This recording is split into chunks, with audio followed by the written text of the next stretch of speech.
यार हम जब आए थे ना, तभी लोग हमें कितना प्यार से रखते थे।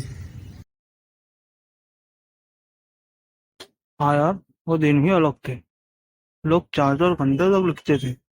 अभी तो साला कोई हाथ भी नहीं लगाता।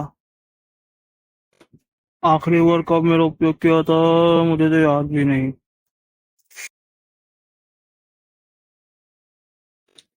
हाँ ना। जब से ये मोबाइल और कंप्यूटर आए हैं, तभी से हमारे सामने कोई दिखता भी नहीं।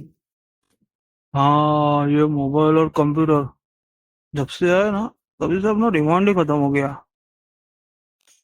चल छोड़ ये दुख भरी बातें। वैसे जा किधर रहा है तू? देखता हूँ कोई ऐसी जगह जहाँ पर मेरी कदर हो, क्योंकि मेरे मालिक ने तो मुझे बंगाल में भेज दिया। मेरा छोड़, तू कहाँ जा रहा है? नहीं यार, मैं तो रिटायर हो चुका हूँ। मुझे तोड़कर लोहा बनाकर इधर किधर यूज कर लेंगे। चल छोड़ ये दुख।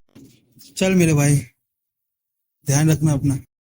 तू भी ध्यान रखना।